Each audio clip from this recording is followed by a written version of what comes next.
Sin querer, descubrí que mi esposo estaba en casa de su amante como si fuera un hotel, solo que nunca imaginé que me vengaría frente a toda la familia. Siempre creí que mi vida era tranquila. Sencilla, pero tranquila. De esas cosas que parecen estar en el lugar correcto, en el momento justo. Un matrimonio estable, casa organizada, rutina predecible, y a mí me gustaba eso. Mi esposo, Enrique, era el tipo de hombre que llamaba la atención no por hacer mucho ruido, sino por saber exactamente cuándo hablar y qué decir. Era respetado por toda la familia, y eso lo hacía todo más fácil. En cada una de las reuniones familiares, y no eran pocas, su presencia era como un ancla. A todos les gustaba tenerlo cerca, y a mí también. Mi hermana mayor, más escandalosa y, al parecer, más amargada. Su marido vivía fuera de España por trabajo, algún contrato internacional en Bogotá, si no me equivoco, y por eso Teresa siempre estaba sola. Pero no era ese tipo de soledad silenciosa, no. Era esa que gritaba en los detalles, que se desbordaba en palabras torcidas y sonrisas que solo servían para pinchar. ¿Todavía tienes ese corte de pelo, Maite? Preguntaba delante de todos, tocándose su moño alto, siempre impecable. Ah, pensé que esa moda ya había pasado. Yo respondía con una sonrisa contenida, casi automática. No valía la pena crear fricción. Nunca lo valió. Y tal vez, en el fondo, aún pensaba que todo venía de una frustración no resuelta. Alguna herida antigua entre hermanas que yo había olvidado, pero que ella, por alguna razón, guardaba como una reliquia. En las reuniones, mientras todos hablaban en voz alta, brindaban o comentaban sobre fútbol y política, Teresa me miraba como si esperara el momento justo para lanzar otra puya. A veces era sutil. Otras, no tanto. ¿Tú siempre haces estos postres? Pensé que ya habían aprendido que menos es más. Yo fingía no escuchar. No quería darle el gusto de una reacción. Nunca se lo di. Pero cada comentario suyo se acumulaba como un clavo escondido en la madera de la convivencia. Y siempre era así. Misma casa de la tía Pilar, mismo mantel viejo, mismas voces familiares, y las pullas de Teresa allí, en el rincón, esperando para alcanzarme. Enrique, por su parte, siempre se comportaba como el diplomático de siempre. Sonreía, cambiaba de tema, me daba esa mirada de no te molestes, como si eso fuera solo un detalle pasajero. Quizás lo era. Quizás yo debería haber enfrentado todo con más firmeza. Pero en ese entonces, todavía creía que el silencio era más sabio que el conflicto.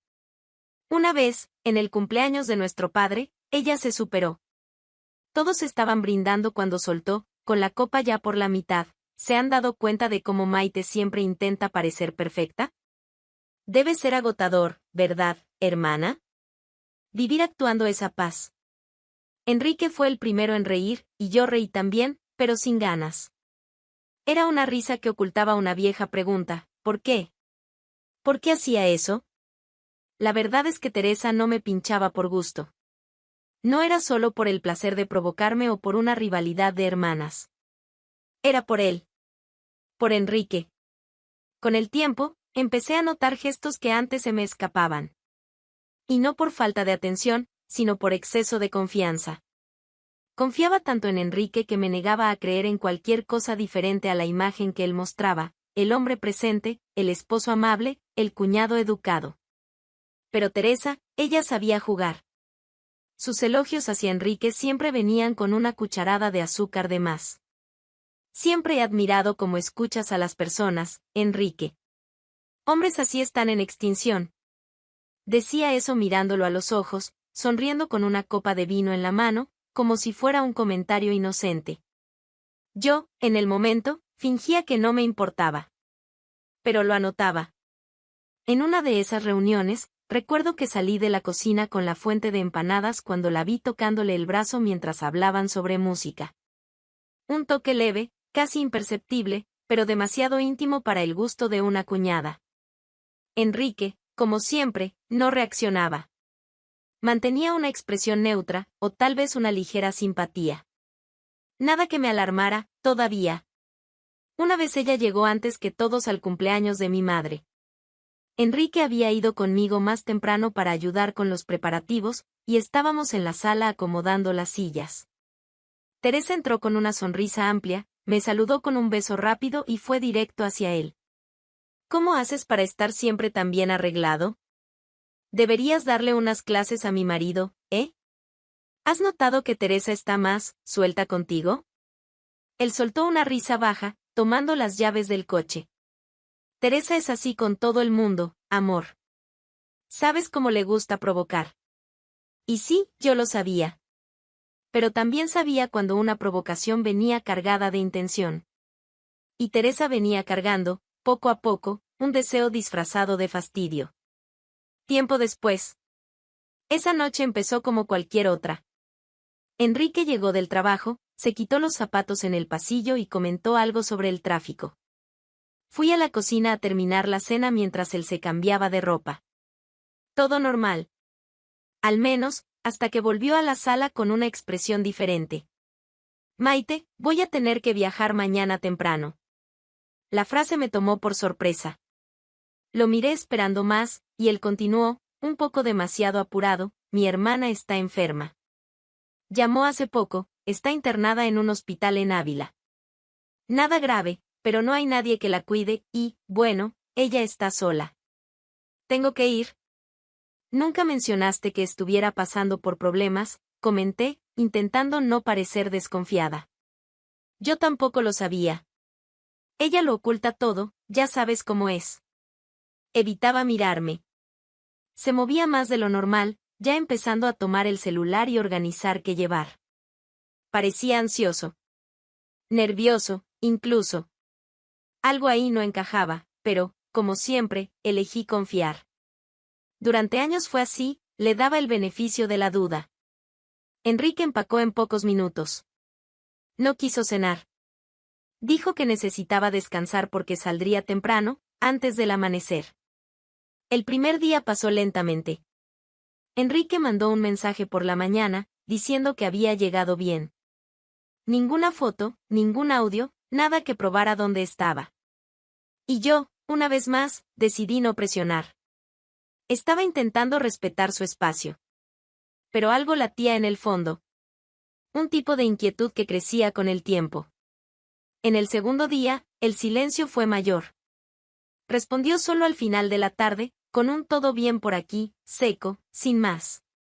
Llamé, y no atendió. Envió un mensaje corto diciendo que estaba en el hospital, sin tiempo para hablar. Lo extraño es que, en más de una década juntos, Enrique siempre fue detallista.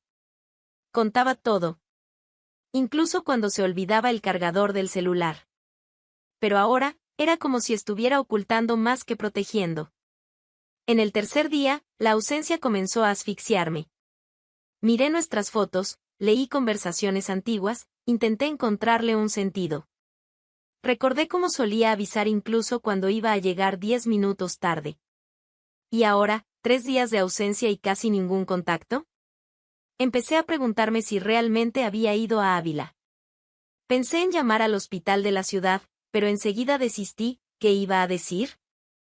¿Qué sospechaba que mi marido había mentido sobre una hermana enferma? Aún así, la duda ya estaba sembrada. Y no crecía sola. Hacía 4 días que Enrique se había ido con la excusa de la hermana enferma. 4 días sin una llamada decente, solo mensajes cortos, sin emoción. Eso me incomodaba más de lo que quería admitir. En la mañana del cuarto día, decidí que necesitaba salir de casa. Hice un pastel sencillo, el mismo que siempre llevaba a las reuniones familiares, y fui hasta la casa de Teresa. No avisé. No quise darle tiempo para preparar excusas. Cuando llegué, toqué el timbre y esperé. Tardó. Ya me estaba preparando para tocar de nuevo cuando abrió la puerta. Su expresión lo dijo todo. Se quedó paralizada por un segundo, como si no supiera qué hacer. Su mirada iba de mí al pasillo detrás de ella. ¿Maite? ¿Qué pasó? Preguntó forzando una sonrisa. ¿Todo bien? Sí. Solo vine a verte. Traje un pastel. Pensé que podríamos conversar un poco. Miró el pastel como si fuera una bomba de tiempo. Luego volvió a mirar hacia adentro de la casa. Puchas, ¿justo hoy? La casa está en reforma. Es un desastre total. Hay suciedad, escombros, herramientas. Ni siquiera sé dónde dejé mis sandalias. Intentaba parecer tranquila, pero hablaba demasiado rápido. Sus ojos no me sostenían la mirada por más de 3 segundos. ¿Reforma? ¿Desde cuándo? Empezó ayer. Salió una filtración. Tuve que resolverlo rápido. El albañil viene todas las mañanas. Está horrible aquí. En serio, no es un buen momento. Solo quiero tomar un café. No me molesta el desorden, Teresa. Soltó una risa corta, claramente incómoda. Maite, no es solo desorden. Está todo patas arriba. Hay polvo hasta en los armarios. Todavía estoy en ropa de dormir. No estoy nada presentable. ¿Y desde cuándo te importa eso conmigo? Se quedó en silencio. Su rostro ya no disimulaba tanto. Cada palabra que yo decía la incomodaba más. Abre la puerta, Teresa. Aunque sea para sentarme contigo en la terraza. Solo quiero conversar. Maite, no, sujetó el marco de la puerta, como si quisiera bloquear mi entrada con el cuerpo. Te juro, si hubiera sabido que venías, habría arreglado todo. Pero hoy es imposible. ¿Me estás ocultando algo? ¿Qué? Claro que no. Entonces déjame entrar. Maite, por favor, su voz vaciló un poco. Mira, tengo dolor de cabeza, no dormí bien, y todo esto está un caos. Solo por hoy, ¿sí? Mañana paso por tu casa, llevo el café, el pastel, lo que quieras. Pero hoy no. Fue cuando di un paso hacia adelante. Ella no me detuvo. Solo siguió con los ojos, como si hubiera aceptado que ya no valía la pena discutir. Si no pasa nada, no hay razón para impedirme entrar, ¿cierto? No respondió. Solo se apartó de la puerta, despacio. Aún dudosa, pero derrotada. Entré. El pastel aún caliente en las manos. Apenas crucé la entrada, me di cuenta enseguida, no había ninguna reforma. La sala estaba limpia, organizada, sin señal de polvo, herramientas, nada fuera de lugar. Los cojines del sofá alineados, las cortinas abiertas, era la misma casa de siempre. La mentira de Teresa no duró ni 3 pasos. Ella vino justo detrás, caminando despacio, como si cada movimiento tuviera que ser calculado. Pensé que habías dicho que la casa era un desastre, dije sin ocultar el tono. Yo, le di una buena limpiada anoche. No podía soportar ver todo desordenado tan temprano. Pero los cuartos están horribles todavía. La miré sin responder. Ella desvió la mirada y fue directo a la cocina. Voy a buscar unos platos, dijo demasiado rápido. La seguí. Entré en la cocina con ella, puse el pastel sobre la mesa. El ambiente estaba pesado, como si algo estuviera a punto de explotar. Teresa hurgaba en los cajones, pero sus manos no paraban quietas. Los cubiertos chocaban entre sí con un tintinear leve, pero molesto. Siempre fuiste mala para mentir, Teresa. No estoy mintiendo, respondió sin mirarme. Solo estoy teniendo un mal día. Y yo pensé que era uno más. Se detuvo, respiró hondo y se giró, finalmente mirándome a los ojos. Su rostro estaba rígido. Ninguna respuesta. Nada convincente. Y fue ahí cuando ocurrió. Un ruido seco. Venía del fondo de la casa. Parecía un golpe apagado, algo golpeando contra madera. Yo conocía ese tipo de sonido. No era nada cayéndose, ni una estructura vieja crujiendo. Era alguien, o algo, moviéndose en una habitación cerrada. Mi cuerpo reaccionó antes que mi mente. Miré a Teresa. Ella se congeló. ¿Qué fue eso? Debe haber sido una rata. Han estado apareciendo por culpa de la reforma. Se quedan atrapadas detrás de las puertas, golpean las cosas, un infierno. Hablaba demasiado rápido. Intentaba parecer natural, pero ni ella creía en lo que decía. ¿Una rata, Teresa? Sí.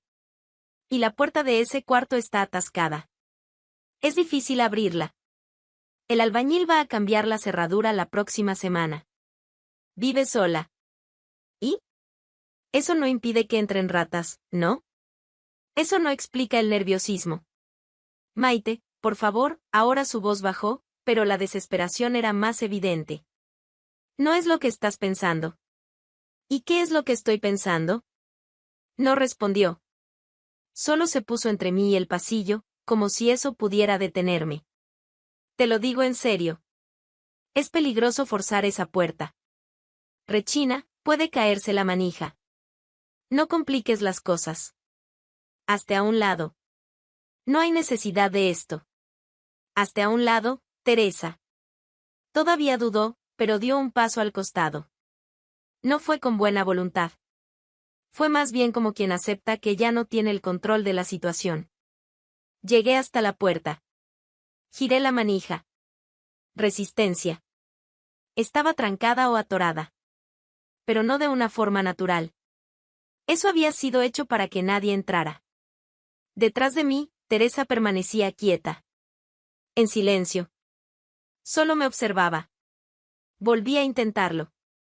Giré la manija con más fuerza. 1, 2 veces. Estaba atascada, como había dicho. Pero insistí. Empujé con el hombro. Una vez más. Sentí un crujido, el inicio de la rendición de la madera. Y, en ese momento, ya lo sabía, no había ninguna rata haciendo ruido ahí dentro. La puerta se abrió lentamente, arrastrándose por el suelo. Entré con el cuerpo firme, preparada para todo. Menos para exactamente eso. Él estaba ahí.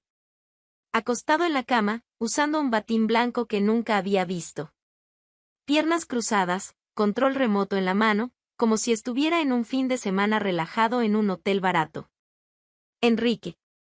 La reacción de él al verme fue casi cómica. El control cayó al suelo, se incorporó de golpe, como quien intenta cubrir algo que ya estaba más que expuesto. Los ojos abiertos de par en par, la boca entreabierta, como si hubiera olvidado cómo hablar. Yo, en cambio, no necesité ni un segundo para entender todo. Me quedé ahí, parada en la puerta, mirándolo como se mira un cuadro feo que fingiste gustar durante años. Detrás de mí, Teresa no dijo nada. Entonces, ¿aquí vive tu hermana? Dije, con una sonrisa irónica. Qué coincidencia, es exactamente donde vive la mía. Fui a la cocina, en silencio. Mis pasos tranquilos, controlados. Tomé la torta, todavía ahí encima de la mesa. La pesé con las manos. Estaba firme. No era de esas blandas para comer con cuchara. Era del tipo ideal para golpear a alguien con dignidad. Volví al cuarto. Él estaba de pie ahora, con la bata torcida, pareciendo un idiota tratando de pensar rápido. Teresa ya estaba más cerca de la puerta, pero no entró. Miré a los dos, respiré hondo y fui directa. Ustedes dos, sacudí la cabeza con una sonrisa corta.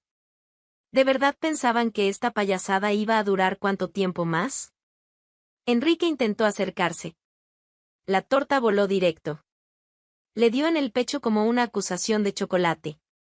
Se desparramó en la bata, esparciendo pedazos por su barriga y por el suelo. Listo. Ahora sí pareces un hombre dulce, solté, sin alterarme. Él se quedó sin reacción. Me miraba como si estuviera loca. Teresa empezó a llorar. Maite, por favor. No hagas esto.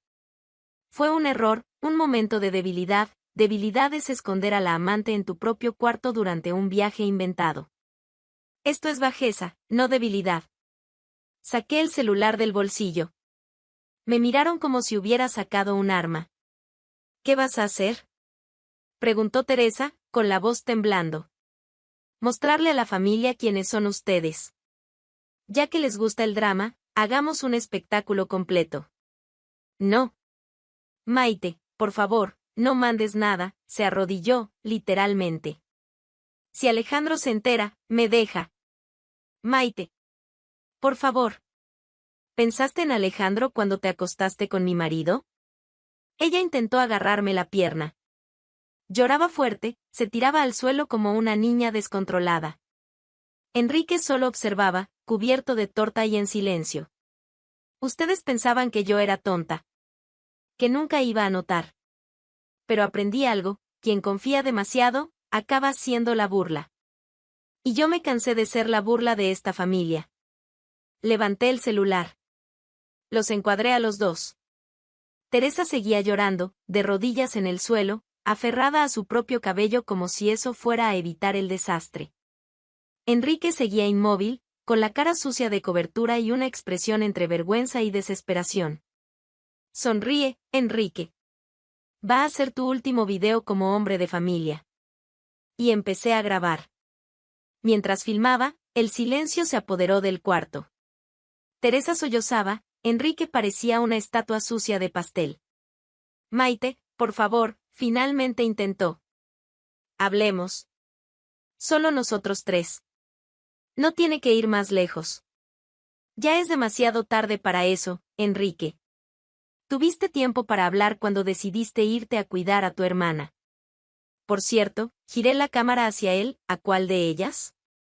¿A la imaginaria o a la mía? Teresa levantó la cabeza, los ojos hinchados y el rímel corrido. Y juro que no debía pasar, fue un error, algo fuera de control, ¿fuera de control? Interrumpí. ¿Qué? ¿Tropezaste y caíste con la boca en mi matrimonio? Ella lloraba más fuerte. Hablaba sin parar, intentando justificar lo injustificable. Nos involucramos, pero fue confuso. Yo estaba sola, él también, las cosas pasaron, Maite. Tienes que entender. ¿Entender? Reí. Teresa, pasaste años apuñalándome con palabras, miradas, insinuaciones. ¿Y ahora quieres que entienda? Se arrastró hasta mí. Literalmente. Intentó tomar mi mano. Por favor, no muestres esto. Si Alejandro se entera, me abandona. Ya estaba sospechando, se va a ir de mi vida. ¿Pensaste en eso antes de meter a Enrique en tu cuarto? Él dijo que se iba a separar, que ustedes estaban mal. Miré a Enrique. Desvió la mirada. No respondió. No negó. ¿Sabes qué es lo peor? Dije, mirándolos a los dos. Que ni siquiera me sorprende esto. Solo necesitaba una excusa para dejar de hacerme la ciega. Y ustedes me la dieron en bandeja. Abrí el grupo familiar en el celular. Familia Sanabria. Ahí estaban mis padres, tías, primos, todos los que durante años elogiaron mi matrimonio ejemplar. Última oportunidad, dije, mirando a Teresa. ¿Tienes algo que valga la pena decir antes de que todos vean? Ella sacudió la cabeza, murmurando no, por favor, no como una niña. Y entonces lo envié. Video enviado. Confirmado. Visto. Teresa gritó. Literalmente.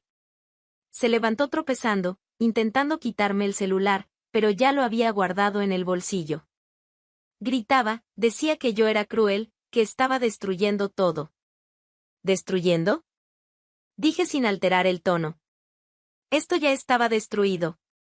Yo solo encendí la luz. Minutos después, su celular sonó. Era mi madre. Luego otra llamada. Y otra más. En poco tiempo, los dos eran bombardeados con llamadas. El daño ya estaba hecho. Y nadie podía fingir que no lo vio. Voy a explicar, voy a contar todo. Decía Teresa al teléfono, caminando por la casa sin rumbo. Fue un momento, mamá. ¿Un error? Estoy arrepentida. Enrique estaba sentado en la esquina de la cama, callado. Con la bata sucia, los hombros caídos. Sin discurso, sin defensa. Sabía que de ahí en adelante, solo quedaba el silencio. Siempre fueron buenos para mantener las apariencias, dije antes de salir. Pero la máscara se cayó. Y esta vez, cayó con sonido, imagen y subtítulo. Salí de la casa sin mirar atrás. No pasó mucho hasta que las consecuencias empezaron a tocar la puerta. Literalmente. 3 días después, Alejandro, el marido de Teresa, volvió de Colombia sin avisar a nadie. Llegó con una maleta en una mano y los papeles de divorcio en la otra. No hubo discusión. No hubo gritos. Entró a la casa como quien entra a un lugar que ya no reconoce. Miró a Teresa como si fuera una extraña, dejó los papeles en la mesa del comedor y dijo, sin alterar el tono, firma. Y vete de aquí. Ella se quedó muda. Intentó acercarse, hablar de arrepentimiento, de confusión, del peso de las decisiones. Él solo levantó la mano, cortando la conversación antes de que empezara. No volví para discutir. Volví para cerrar. ¿Y te vas por las buenas o por las malas? En media hora, ella estaba en la acera con 2 maletas y una bolsa de supermercado en las manos, pidiendo un aventón a una amiga por el celular. Alejandro entró de nuevo, cerró con llave y nunca más abrió para ella. Así fue. Sin público, sin escándalo. Solo la fría consecuencia de quien fue descubierto sin excusa válida. Después de eso, Teresa desapareció. Nadie de la familia quiso saber a dónde se fue. Y quien quiso, tampoco recibió respuesta. Dejó de ser tema. Se volvió ausencia. Y tal vez, merecidamente. Enrique intentó resistir un poco más. Mandó mensajes, llamó 2 veces, intentó marcar una conversación. Ninguno de los intentos superó mi bloqueo. El día de la separación oficial, apareció con la barba mal hecha, la camisa arrugada y esa cara de quien se da cuenta demasiado tarde. Construimos muchas cosas, dijo, intentando tirar de algún hilo de memoria que me atara a él. Y tú lo destruiste con la misma facilidad, respondí, sin alzar la voz. Así que hoy firmamos. Y cada quien va a vivir con lo que sembró. Él firmó. Se fue. Y fue solo eso. No hubo reconciliación. Ni duda. Solo una mujer que se cansó de entregarlo todo y, a cambio, recibir mentiras bien ensayadas. La casa se quedó extrañamente silenciosa por unos días. Pero pronto empecé a acostumbrarme. Era un silencio distinto. No pesaba. No asfixiaba. Era el tipo de silencio que permite pensar, reorganizar, limpiar. Y eso fue lo que hice. Poco a poco, las cosas fueron encajando. Su nombre salió de la cuenta conjunta, del seguro de salud, de la puerta del armario. Todo lo que era nosotros se convirtió en mío. Y la vida siguió, como siempre sigue, incluso después de los terremotos. La familia también se reorganizó. Sin los dos. Las reuniones se hicieron más pequeñas, sí. Pero, por primera vez, sinceras. Sin la presencia forzada de quien sonreía solo por apariencia. Mejor así. A veces, perder personas es la forma más eficiente de reencontrarse. Hoy, miro hacia atrás sin rencor. Solo con la claridad de quien actuó en el momento justo. Tardé, es verdad. Pero cuando decidí levantarme, no volví a mirar al suelo. Ellos se quedaron juntos, dicen. Teresa y Enrique. Nadie sabe por cuánto tiempo, ni en qué condiciones. ¿Y sinceramente? No importa. Ya no es problema mío. Lo que es mío, lo reconstruí. Con firmeza. Sin prisa. Y, lo más importante, rodeada solo de quien sabe el valor de la lealtad. Ella siguió adelante, sin él, sin la hermana, y sin remordimientos. ¿Y tú, lo habrías hecho diferente? Comenta aquí abajo y suscríbete al canal para más historias como esta.